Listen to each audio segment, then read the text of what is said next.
अभी भी भाजपा उस गिरफ्त से, खुद भाजपा आजाद नहीं हुई है, भाजपा अभी भी उसी गिरफ्त में है जिस गिरफ्त में 240 सीटें आने के पहले हुआ करती थी।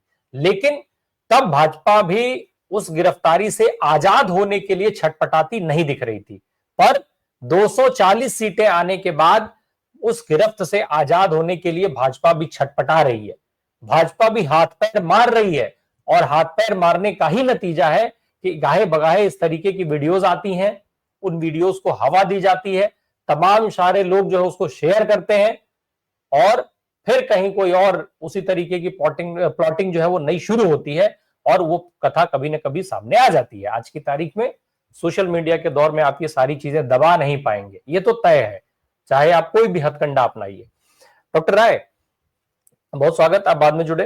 डॉक्टर राय, हम लोग जो बात कर रहे हैं, जिस तरीके का दृश्य राजस्थान के मंच से आता है, वसुंधरा राजे सिंधिया उस मंच पर मौजूद रहती हैं, प्रधानमंत्री नरेंद्र मोदी उस मंच पर मौजूद होते हैं और वसुंधरा राजे सिंधिया उनको उसी तरीके से इग्नोर करती हैं जैसे राजस्थान विधानसभा चुनाव के समय मोदी जी वसुंधरा राजे सिंधिया को इग्नोर कर रहे थे। आज भाजपा का ये जो बदलाव है, इसको आप इस पूरे बदलाव को कैसे देख रहे हैं? और अगर हम लोकतंत्र और देश के लिहाज से है इस तरीके के वीडियो का पब्लिक डोमेन में आना? अम्बिका जी, पहले तो क्षमा चाहता हूँ। मैं जहाँ रहता हूँ वहाँ लाइट की प्रॉब्लम है और उसके नाते नेटवर्क की दिक्कत हो रही थी मुझे, तो मैं लेट जुड़ा, इसके नाते मैं क्षमा चाहता हूँ।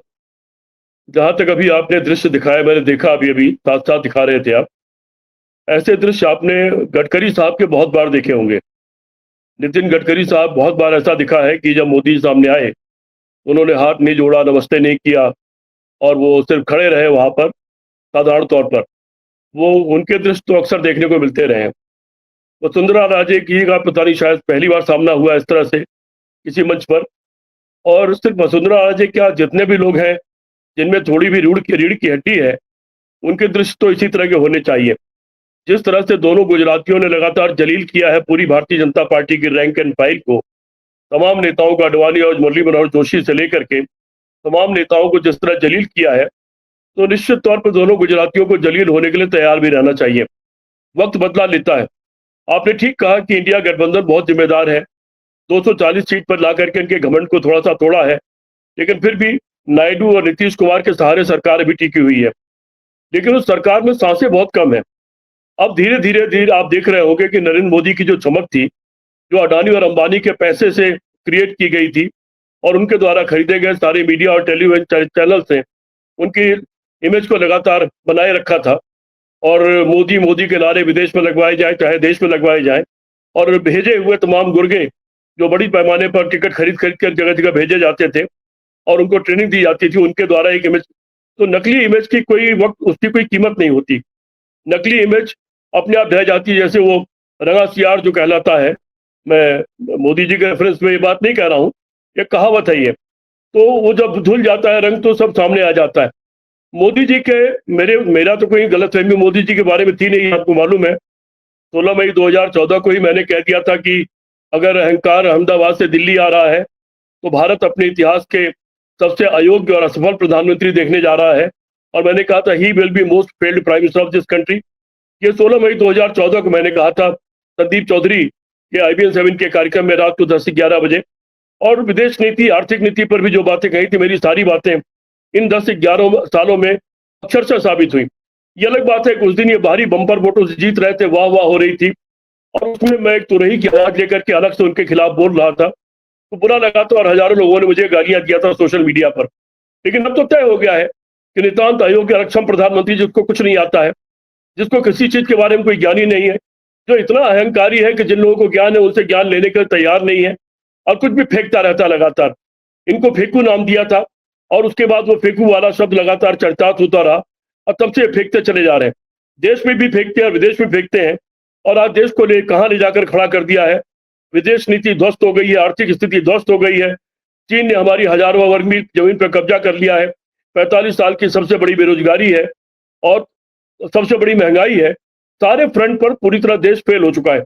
ठीक है, एक बड़ा देश है, 140 करोड़ 45 करोड़ का देश है, जिसकी एक बड़ी अर्थव्यवस्था है, और कृषि से लेकर के सामान्य बचत तक हर इंसान के पास, चाहे 5 ग्राम चांदी क्यों न हो, इस देश में जो बचत करने की परंपरा है, उसके कारण इस देश की आर्थिक स्थिति दिखाई पड़ने में कि ये ध्वस्त हो चुकी है, थोड़ा समय लगता है, क्योंकि हर आदमी अपने पास कुछ न कुछ बचत के नाम पर रखे हुआ है, लेकिन पूरी तरह से देश बर्बाद हो चुका है। तो ऐसी स्थिति में अब जब लोगों को पता लग गया है कि इस आदमी का उतार शुरू हो गया है, इस आदमी के लिए अब भविष्य में कोई स्थान नहीं है, तो निश्चित तौर पर जितने इनसे पीड़ित लोग हैं, जितने स्वाभिमानी लोग हैं, वो उनको अब धीरे धीरे इनकी औकात दिखाएंगे।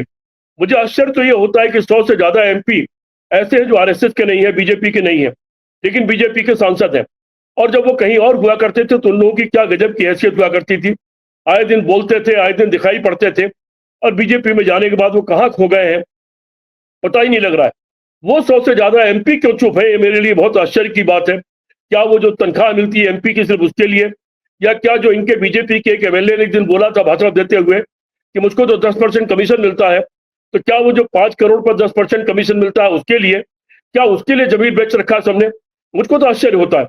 मैंने तो कई बार ललकारा है लगातार विभिन्न माध्यमों से उन 100 से ज्यादा लोगों को कि अपनी आत्मा को जगाओ और देखो देश बर्बाद हो रहा है। ये हम और आप नहीं रहेंगे, लेकिन हमारी पीढ़ियां रहेंगी, हमारे बच्चे रहेंगे, आने वाली हमारी नस्लें रहेंगी, उनके लिए देश बचाना है। लेकिन उसके बावजूद ये क्यों नहीं जग रहे हैं मुझे नहीं मालूम। वसुंधरा राजे ने आज जो दिखाया वो उनकी नाराजगी का परिणाम है या वो विद्रोह करने की ताकत भी रखती हैं, ये 2 सवाल है। अभी एक साथी राजस्थान के बारे में बोल रहे थे मुझसे पहले, मुझे लगता है उनको शायद वसुंधरा राजे के बारे में ज्यादा जानकारी है। लेकिन अगर सिर्फ वो नाराजगी दिखा रही थी तो उसका कोई मायने नहीं है, लेकिन अगर वो कुछ स्टैंड लेना चाहती है तो उनको खुल करके प्रेस कॉन्फ्रेंस करना चाहिए, बोलना चाहिए और बताना चाहिए। बीजेपी में एक जमाने में कद्दावर नेता हुआ करते थे, भैरव सिंह शेखावत से लेकर के सिकंदर बख्त, अटल बिहारी वाजपेयी, अडवाणी, मुरली मनोहर जोशी, तमाम लोग होते थे, उनमें डिफरेंसेस भी होते थे, लेकिन बात होती थी, खुल करके बात होती थी और कोई कार्रवाई नहीं होती थी। गुजरातियों की तरह आतंक नहीं बचा रखा था अटल बिहारी वाजपेयी जी, अडवाणी जी ने, लोगों ने आतंक नहीं बचा रखा था। हम लोगों ने तो उनके खिलाफ आंदोलन किए, लेकिन न हमारे ऊपर कोई मुकदमा कायम हुआ, न उनको जेल भेजा गया, उल्टे हमारी मांग मान ली गई। उनके वाजपेयी जी के खिलाफ चाहे वो आंदोलन किया हो मैंने, जब उनके मुशर्रफ की वार्ता होने वाली थी उस वक्त जो मांगों को लेकर के मैंने आंदोलन उस समय 2 दिन किया था और दोनों दिन में अपना सफल रहा था। या हमने उनके और नेताओं के खिलाफ आंदोलन किया हो, लेकिन हम लोगों के खिलाफ कोई कार्रवाई नहीं हुई। लेकिन ये तो एक ऐसा दौर आ गया, ऐसे लोग आ गए हैं जो घर से निकलने नहीं देना चाहते। कोई आप खाली कह दीजिए कि कल हम एक ज्ञापन देना चाहते हैं और तत्काल पुलिस आकर के आपको दरवाजा घेर लेती है।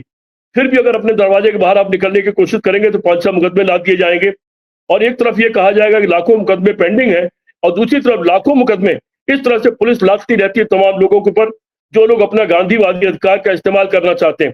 इसलिए रामप्रकाश जी, मायने तब होगा जब वसुंधरा राजे हो, नितिन गडकरी हो, ये दोनों खुल करके बोले, ये दोनों चुनौती दें, ये दोनों दल से बड़ा देश जो कहा जाता है, दल से बड़ा देश को माने, दल से बड़े समाज को माने, दल से बड़ा भविष्य माने और ऊपर आकर के दिल्ली में एक प्रेस कॉन्फ्रेंस करे, अपनी बात कहे, तब मैं मानूंगा कि इनकी नाराजगी की कोई कीमत है।